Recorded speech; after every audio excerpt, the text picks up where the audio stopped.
क्या होगा अगर आपके दिमाग को आपके मरने के बाद म्यूजियम में रखा जाता है? लेकिन ऐसा आपके साथ बिल्कुल भी मुमकिन नहीं, क्योंकि दुनिया के तमाम स्मार्टेस्ट लोगों के साथ नहीं होता। लेकिन यहाँ एक ऐसा इंसान भी था जिसके दिमाग को आज तक म्यूजियम में रखा गया है। हम बात कर रहे हैं एल्बर्ट आइंस्टाइन की, जो कि अब तक की सबसे अजीम साइंसदानों में से एक थे। एल्बर्ट आइंस्टाइन साल 1879 को स्टुटगार्ट और म्यूनिच के दरमियान वाक़या ULM शहर में पैदा हुआ था। ये वही साल था जब उस दौर के अजीम साइंसदान थॉमस एडिसन ने भी अपना पहला इलेक्ट्रिक बल्ब का तजुर्बा आजमाया, इसलिए इस साल को जीनियस का साल भी माना जाता है। लेकिन एल्बर्ट आइंस्टाइन को हमेशा से जीनियस नहीं समझा जाता था। दर हकीकत उसके वालिदैन उसके बारे में फिक्रमंद होते थे। सीखने की सलाहियत उनमें बहुत ज्यादा कम होती थी। 5 साल की उम्र तक वो अपनी मादरी जुबान भी अच्छी तरीके से नहीं बोल सकता था। 5 साल की उम्र में एक दिन आइंस्टाइन के साथ कुछ बहुत बड़ा हुआ कि एक दिन उसके वालिद ने उसको खेलने के लिए एक कंपास दे दिया। जब उस बच्चे ने पहली बार उस तरह की कोई चीज देखी तो उस बच्चे ने उसमें बहुत ज्यादा दिलचस्पी ले ली और वो ये सोचता था कि किस तरह कंपास में मौजूद ये सुई हमेशा जमीन की मैग्नेटिक नॉर्थ की तरफ इशारा करती है।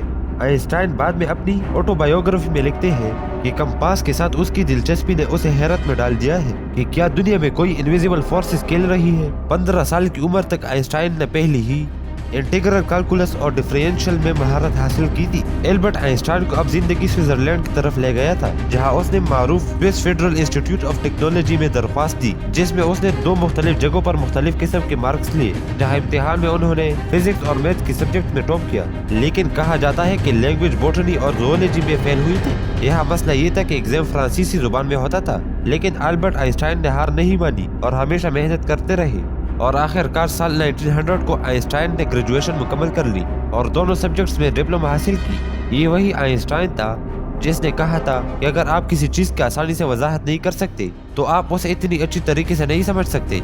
आइंस्टाइन में किसी चीज को बहुत से आसानी से एक्सप्लेन करने की सलाहियत बहुत ज्यादा थी और यही सलाहियत उस्तादों में होनी चाहिए। इसलिए आइंस्टाइन ने अपने करियर के शुरू में उस्ताद बनने की कोशिश की और ग्रेजुएशन करने के बाद उसने मैथ्स और फिजिक्स पढ़ाने के लिए कई तालीमी इदारों में पढ़ाने के लिए अप्लाई कर लिया।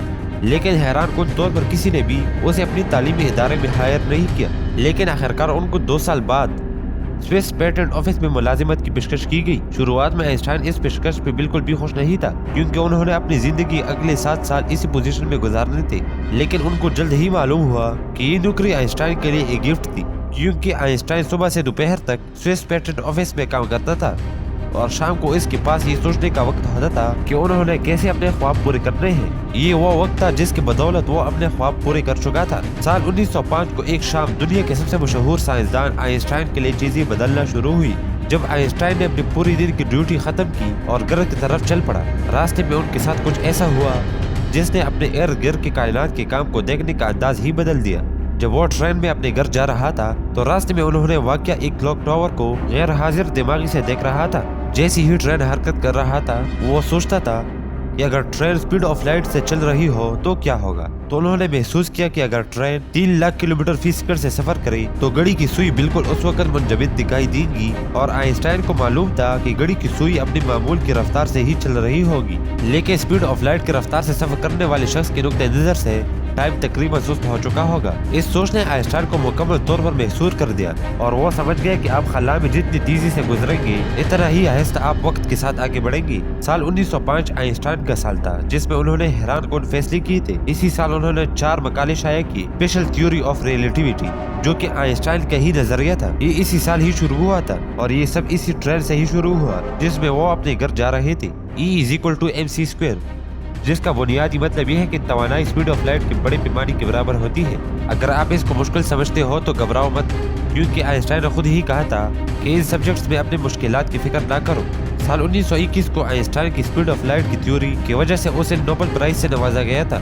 एल्बर्ट आइंस्टाइन के मुताबिक ग्रेविटेशनल फोर्स एक मुस्तकिल कुव्वत है जो हमारे प्लेनेट पर तमाम मौजूद अशिया पर काम करती है और हमारे यूनिवर्स पर भी। 1930 की दहाई में आइंस्टाइन ने तबियत की दुनिया में एक बार फिर इनकलाब बर्पा करने के लिए अमेरिका चले गए थे और प्रिंसटन में पढ़ाना शुरू कर दिया। और उनका कहना था कि मैं अमेरिका से मोहब्बत करता हूँ और आइंस्टाइन ने वहाँ अपनी बाकी जिंदगी गुजारने का इंतखाब किया। तो दोस्तों, आपको वीडियो कैसी लगी कमेंट में बता दीजिएगा। तो दोस्तों, अगर वीडियो अच्छी लगी हो तो काइंडली लाइक फॉलो सब्सक्राइब करें ऐसी ही अच्छी वीडियोस देखने के लिए।